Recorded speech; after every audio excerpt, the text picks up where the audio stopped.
Hello everyone, this is Vandana, assistant professor geography under Haryana government. जैसे कि बहुत सारे लोगों ने मुझसे पूछा था कि मैम आपकी कैसी जर्नी रही, आप कैसे किस तरीके से आपने तैयारी करी कि आपको आज ये पोजीशन मिली या फिर आप यहाँ पे पोस्टेड हो। और आपने जेआरएफ कितनी बार किया, नेट का एग्ज़ाम कितनी बार किया। तो बहुत सारी क्वेरीज़ थी जो लोगों ने कहीं ना कहीं मुझसे पूछी थी। तो आज उन्हीं क्वेरी के आंसर्स को मैं डील करने आई हूँ। ठीक है। तो अगर मैं बताऊँ कि मैं अगर एज अ बैकग्राउंड अपना डिस्कस करूँ, तो मैं बहुत ही मीडियोकर स्टूडेंट रही हूँ। ऐसा कुछ नहीं था कि मैं बहुत ही ज़्यादा एक्सट्रीमली इंटेलिजेंट थी या फिर मुझे कोई भी चीज़ एक बार में समझ में आ जाती थी। ऐसा नहीं था। जैसे हम इंडियंस होते हैं नॉर्मली कि कोई भी चीज़ दो तीन बार जब तक ना पढ़ो तब तक ना समझ में आना, सेम उसी तरीके की स्टूडेंट मैं भी थी। अपने बस एक एक चीज़ मेरे अंदर ये थी कि मैं अपने टीचर्स को पूछती बहुत थी। मतलब क्वेश्चनिंग वाला स्टूडेंट होता है ना, भले क्यूरियोसिटी वाली स्टूडेंट बहुत थी मैं। अगर मुझे नहीं आता तो मैं 10 बार पूछती थी। ठीक है। तो ऐसा अगर मैं बैकग्राउंड की बात करूँ, मैंने टेंथ ट्वेल्थ मेरी जो थी वो पूरी, टेंथ तो जैसे हम जानते हैं हम सारे सब्जेक्ट्स पढ़ते हैं। अगर मैं पर्टिकुलरली 11th 12th की बात करूँ तो मेरा पीसीएम बैकग्राउंड था। मैं एक मैथ्स की स्टूडेंट थी। ठीक है। हालांकि मैथ्स मेरा बहुत वीक था, लेकिन फिर भी मेरे अंदर था कि नहीं, मुझे मैथ्स ही करना है। अब ये क्या था, आई ऑल्सो डोंट नो कि कैसे था। उसके बाद मैंने यूजी करी फ्रॉम बीएससी। ठीक है। उसका भी एक रीज़न था कि उस पहले मैं जेई की तैयारी कर रही थी कि मुझे लोगों ने कहा कि आप जेई की तैयारी करो, आप अच्छा आईआईटी एनआईटी वगैरह कॉलेज लो, फिर आप अच्छी जगह प्लेसमेंट हो सकता है आपका। लेकिन मैंने जेई का एग्ज़ाम दिया था 2017-18 में, लेकिन मेरा नहीं हुआ था। बहुत बेकार नंबर थे। मुझे उज्जैन का कॉलेज मिला, लेकिन मुझे वो कॉलेज नहीं चाहिए था। मुझे आईआईटी एनआईटी जैसा कुछ कॉलेज चाहिए था। फिर जब वो नहीं हुआ तो फिर मेरी एक मैम थी प्रिंसिपल स्कूल की, उन्होंने मुझे बोला कि आप गवर्नमेंट एग्ज़ाम की तैयारी करो। अब उन्होंने क्या सोच के बोला ये मुझे भी नहीं पता, लेकिन उन्होंने कहा कि आप गवर्नमेंट एग्ज़ाम की तैयारी करो। तो मैंने सोचा ठीक है। तो फिर उन्होंने मुझे एडवाइस किया कि आप बीएससी करो, कि आप ऑलरेडी पीसीएम से हो, तो आप ग्रेजुएशन कर लो, उसके बाद आप लग जाना किसी भी एग्ज़ाम की तैयारी में। मैंने कहा ठीक है मैम। तो उस टाइम पे तो देखो क्लूलेस होता है बच्चा, कुछ आइडिया होता नहीं है। पेरेंट्स में भी इतनी ज़्यादा मतलब वो नहीं था कि भाई गाइडेंस नहीं थी कि उनको भी ज़्यादा कुछ इन्फॉर्मेशन उस चीज़ के बारे में। तो मैंने बीएससी अपनी करी अपने यूनिवर्सिटी से, अपने एरिया में जो है। उसके बाद बीएससी जो मेरी हुई वो 18 से 21 के बैच में हुई, और वो पूरा बैच हमारा कोविड वाला बैच था। तो फर्स्ट ईयर जो बीएससी का था उसमें मैंने एग्ज़ाम दिया अच्छे से, पढ़ के कहते हैं ना इसको। और जो लास्ट के जो 19-20 वाले यानी सेकेंड ईयर और जो थर्ड ईयर मेरे एग्ज़ाम हुए थे, वो पूरा ओपन बुक एग्ज़ाम थे। ओपन बुक एग्ज़ाम ऐसे होती है कि घर से हम लोग लिख के ले जाते थे और वहाँ जाके सबमिट कर देते थे। कोविड के टाइम की बात कर रही हूँ। तो उस टाइम पे मैंने बीएससी में कुछ नहीं सीखा। ठीक है। मतलब कुछ नहीं, मतलब मैंने खुद से एफर्ट नहीं दिए। तो मुझे लगता है बीएससी मेरी एकदम डिग्री, जैसे कहते हैं ना पेपर वाली डिग्री, उसी की तरह वो रह गई। लेकिन उस दौरान हमारी एसएससी की क्लासेस लगती थी हमारे कॉलेज में। मतलब एक कोचिंग इंस्टीट्यूट था, वो फ्री में आके क्लासेस देते थे। तो उनकी क्लासेस से मुझे रीजनिंग और मैथ्स में इंटरेस्ट आने लगा। हालांकि मैथ्स पहले से पसंद था, लेकिन रीजनिंग और जीएस जो है हमारा जीएस सब्जेक्ट, उसमें इंटरेस्ट आने लगा। तो कोविड के टाइम पे एक यूट्यूब में एक पटना के एक सर थे, अब मुझे उनका नाम याद नहीं आ रहा है एग्जैक्ट। तो उनकी बहुत सारी मैराथन्स देखती थी, हिस्ट्री की, ज्योग्राफी की, पॉलिटी की। तो मुझे काफ़ी इंटरेस्ट आने लगा, और उसी दौरान मैंने ज्योग्राफी में, मतलब कहते हैं ज्योग्राफी से इंटरेस्ट बढ़ा लिया। और एक कैरियर विल में एक सर पढ़ाते थे, यादव सर हैं, मुझे एग्जैक्ट उनका नाम याद नहीं आ रहा। वो मैपिंग इतनी बढ़िया बनाते थे कि मैं क्या ही बोलूँ। एक वो सर हो गए, और अनअकैडमी में एक सुदर्शन गुर्जर सर पढ़ाते हैं। मतलब दो तीन टीचर ऐसे थे कि मतलब उनकी वीडियोस मुझे कहीं ना कहीं से मिल जाती थी। जब मैं उनकी वीडियोस देखती थी मैं कहती यार कितना शानदार सब्जेक्ट है ज्योग्राफी। मतलब वो भाई बनाया किसने, जिसने बनाया काफ़ी मतलब बहुत डेडिकेशन, मतलब उसमें मतलब बहुत, क्योंकि वो ऐसा सब्जेक्ट है ना उसको आप प्रॉपर आर्ट्स कह सकते हो ना प्रॉपर साइंस कह सकते हो। तो उस दौरान यानी बीएससी के दौरान उसकी कहते हैं ना बैकग्राउंड बन गया ज्योग्राफी का मेरा। हालांकि मुझे कभी कोई आइडिया नहीं था कि असिस्टेंट प्रोफेसर बनना है मुझे। मुझे दूर दूर तक टीचिंग लाइन से मेरा कोई कनेक्शन नहीं था। ये था कि गवर्नमेंट जॉब चाहिए, जिससे मतलब देखो सोसाइटी तो हमारी मांगती है गवर्नमेंट जॉब। तो ये था कि चलो प्राइवेट से अच्छा मुझे गवर्नमेंट सेक्टर काफ़ी लगता था, क्योंकि पेरेंट्स भी यही कहते थे, और हमारे फैमिली में कोई था ही नहीं गवर्नमेंट एग्ज़ाम क्रैक जिसने किया हो। तो फिर एक ये भी मोटिवेशन था। फिर क्या हुआ कि जैसे ही बीएससी मेरी 21 में ख़त्म हुई, तो बाहर से लोगों ने कहा कि अब आप एमएससी कर लो, है ना, बीएससी के तो कर ही लियो। तो जब एमएससी की बारी आई तो मैंने केमिस्ट्री में एडमिशन भी ले लिया अपने ही कॉलेज में। लेकिन फिर मुझे लगा यार मैं प्रिपरेशन ज्योग्राफी से कर रही हूँ कुछ ना कुछ, और एडमिशन मैं केमिस्ट्री में ले रही हूँ। मतलब मेरे मन में डायलमा आया, हालांकि मैं कर सकती थी, बहुत बच्चे करते हैं, लेकिन मुझे नहीं लगा, मुझे लगा यार मुझे करना है तो मुझे ज्योग्राफी से करना है। तो वो ईयर मेरे लिए बहुत ही कहते हैं ना चेंजिंग रोल प्ले। हालांकि अगर मैं केमिस्ट्री से करती तो मैं भी शायद कहीं ना कहीं होती, लेकिन आज हूँ तो वहाँ नहीं होती। जैसे आज मैं असिस्टेंट प्रोफेसर ज्योग्राफी में हूँ तो यहाँ मैं नहीं होती, शायद मैं केमिस्ट्री से और अच्छा भी कर सकती थी, लेकिन उस टाइम तक मुझे ये था कि ज्योग्राफी से मुझे करना है। अब मुझे क्या करना है ये मुझे भी आइडिया नहीं था, बस मुझे ज्योग्राफी से करना है। फिर मैंने ज्योग्राफी में एडमिशन लिया 23 में। तो 23 में जब ज्योग्राफी में एडमिशन लिया, सॉरी 21 में लिया, 21 से 23 तक मेरी मास्टर्स हुई है। तो उसके दौरान टीचर्स भी तब सपोर्टिव मिले, उन्होंने भी काफ़ी बताया कि कैसे कैसे करना है। एक चीज़ मेरे अंदर थी एमए में कि मैं अपना सिलेबस लेती थी। अगर आप लोग भी मास्टर्स में हो तो मैं आप लोगों से भी यही कहूँगी कि जो मास्टर्स का सिलेबस है ना, उसको मैंने बहुत अच्छे से प्रिपेयर किया था। मैं अपने एग्ज़ाम्स को बहुत सीरियस होकर पढ़ती थी। मतलब मुझे नहीं लगता है मैंने बीएससी में इतना अच्छा किया था कि नहीं किया था, या फिर 10th 12th में किया था कि नहीं किया था, लेकिन मेरी जो मास्टर्स थी ना उसका सिलेबस मैंने बहुत अच्छे से किया था। मतलब एग्ज़ाम्स से मतलब मैं पहले से ही पढ़ना शुरू कर देती थी। मुझे ये नहीं पता था कि मुझे लाना है कि नहीं लाना। हालांकि मुझे गोल्ड मेडल भी मिला है अपने कॉलेज यूनिवर्सिटी से, तो मेरा कभी ये था भी नहीं कि मुझे गोल्ड मेडल चाहिए। मुझे ये था कि भाई मुझे जो लिखना है मुझे बेस्ट लिखना है अपनी तरफ से।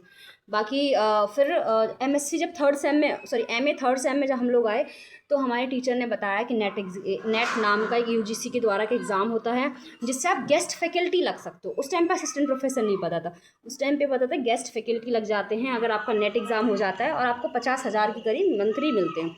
मैंने कहा बढ़िया यार, ये तो मतलब नेट निकाल लो और 50,000 मिल जाएंगे, बढ़िया अपने कॉलेज में लग जाएंगे गेस्ट फैकल्टी। ये था ठीक है। तो नेट का एग्ज़ाम दिया। तो 23 का जो ईयर था उसमें 3 बार एग्ज़ाम हुए थे, मार्च में, जून में, दिसंबर में। हालांकि मार्च और जून में मेरा नहीं हुआ था, और इन्हीं दोनों मंथ में मेरी जो मास्टर्स है वो ख़त्म हो गई थी। फिर दिसंबर 23 का जो था वो मेरा पहला नेट क्वालिफाई हुआ था। अगर मैं दिसंबर की बात दिसंबर 23 की बात करूँ, 2023 की, तो उस टाइम मैंने बीएड में भी एडमिशन ले लिया था। ठीक है। तो जब मैंने बीएड में एडमिशन लिया था तो अगस्त 2023 में मेरा बीएड में एडमिशन हुआ, और अगस्त में ही 27 अगस्त को ही मेरा एमपी सेट का एग्ज़ाम था जो मेरा क्वालिफाई हो गया था। दिसंबर में उसका रिज़ल्ट आया था, और दिसंबर में ही मेरा हुआ था पहला नेट, जो मैं जिसकी बात कर रही हूँ यूजीसी नेट 2023 वाला। तो मेरा पहला नेट हुआ। ऐसे मेरा लगातार 24 में भी नेट हुआ, 25 में भी नेट हुआ। मतलब मैंने नेट का एग्ज़ाम एक बार छोड़ा नहीं। आज मेरा जो दिसंबर 2025 था वो मेरा 7वां अटैम्प्ट था, और मेरा 5 बार नेट हो चुका है, और दिसंबर 25 में मेरा जीआरएफ हुआ है। मतलब मुझे ये था, मेरे के घर वालों ने भी एक टाइम पे कह दिया था कि भाई कितना फॉर्म भरोगी, 1100 रुपये तुम दक्षिणा दे दी एकदम उनको, एनटीए वालों को, कितना भरोगी फॉर्म। तो मेरे को ये था कि भाई अपन को एक बार जीआरएफ करना है। अगर जीआरएफ एक बार हो जाती है उसके बाद अपन ये सब छोड़ देंगे नेट वाला एग्ज़ाम। तो अब जीआरएफ हो गई तो अब मैंने नहीं भरा। तो दिसंबर 25 में जैसे नेट का एग्ज़ाम हो गया। अब जैसे ही नेट वाला एग्ज़ाम हमारा हुआ तो उस नेट के एग्ज़ाम के बाद ये था कि मतलब जीआरएफ, मैं थोड़ा स्किप हो गई हूँ लाइन से। मैंने दिसंबर 2025 में अपना जीआरएफ किया। अब मैं बताती हूँ कि मेरी एचपीएससी की जर्नी कब से स्टार्ट हुई। अगर मैं अपनी एचपीएससी की जर्नी की बात करूँ तो हमारा हरियाणा का जो फॉर्म फिलिंग था वो 24 में हो गया था, यानी अगस्त 24 में हमारा फॉर्म फिल हो गया था। और जब फॉर्म फिल हुआ था, मतलब ये मान लो कि मेरा दिसंबर का जो 23 वाला नेट था, शायद मैंने वही वाला नेट लगाया था, तो मेरा फॉर्म फिल हो गया था। फॉर्म फिल होने के बाद क्या बोल रही थी मैं, हाँ, जब मेरा फॉर्म फिल हो गया था, फॉर्म फिल होने के बाद हमारा जो एग्ज़ाम था उसकी डेट आई थी फरवरी 25 में। ठीक है। और जो एग्ज़ाम डेट थी हमारी वो थी 8 जून 2025, यानी 8 जून 2025 को हमारा हरियाणा का प्रीलिम्स का एग्ज़ाम हुआ। जब हरियाणा का प्रीलिम्स का एग्ज़ाम हुआ उसके बाद, उससे पहले 1 जून 2025 को हमारा एमपी का भी हो चुका था, क्योंकि एमपी में मेंस तो होता नहीं, एमपी में सिर्फ प्रीलिम्स होता है। तो एमपी का प्रीलिम्स हुआ था 1 जून 2025 को, और हरियाणा का हुआ था 8 जून 2025 को। एमपी का तो हालांकि मेरी सिटी में हुआ था, लेकिन अगर मैं हरियाणा की बात करूँ तो वो हमारा पंचकुला हरियाणा में हुआ था। तो उधर हम 8 जून को पेपर देने गए। जब वो हुआ हमारा, तो उसके दौरान देखो मेरी जो बीएड, मैंने आप लोगों को बताया है कि मेरी जो बीएड थी वो 25 से शुरू हो गई थी, 23 से शुरू हो गई थी। जैसे ही मेरा मास्टर्स ख़त्म हुआ तो ये था कि दोस्तों ने भी करा, मैंने भी सोचा कि खाली बैठने से अच्छा है कि कोई ना कोई डिग्री करते रहो और साथ साथ अपनी पढ़ाई करते रहो। लेकिन बीएड में दिक्कत ये हो गई कि हमारी क्लासेस रेगुलर थी, मतलब हमें डेली जाना पड़ता था, आप नहीं छोड़ सकते थे। लेकिन कहते हैं ना कि जब चीज़ें नेगेटिव होती हैं तो आप उसमें कुछ ना कुछ पॉजिटिव ढूंढ ही लेते हो। तो मैं और मेरी कुछ दोस्त थी, तो हम लोगों ने ये सोचा कि अगर हमें डेली जाना ही है तो हम लाइब्रेरी वगैरह ज्वाइन कर लेते।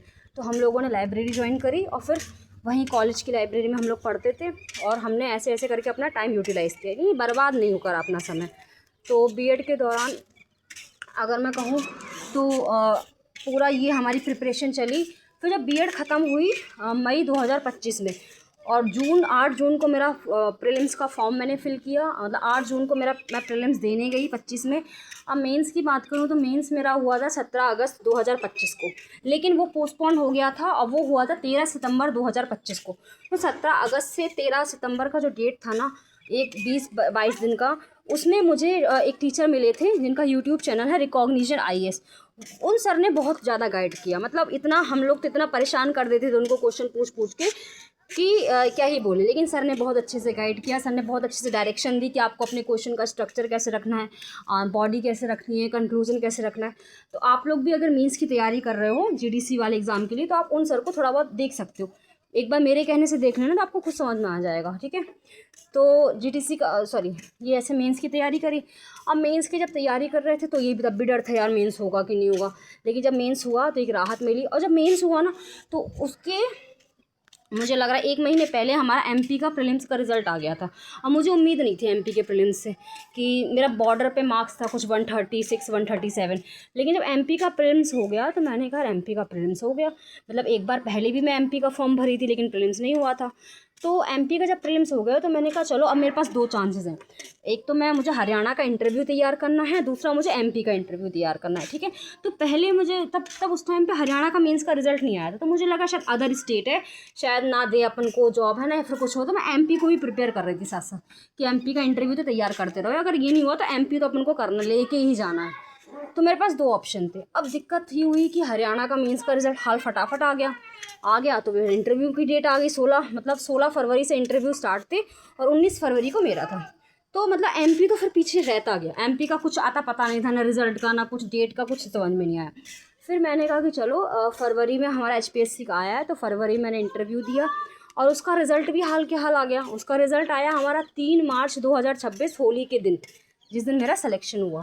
एक बच्चे ने वीडियो में कमेंट किया था कि मैम आपकी जो पहला UGC नेट का एग्ज़ाम था वो 3 मार्च 2023 को हुआ और आपका जो फाइनल रिज़ल्ट आया असिस्टेंट प्रोफेसर का वो 3 मार्च 2026 को आया।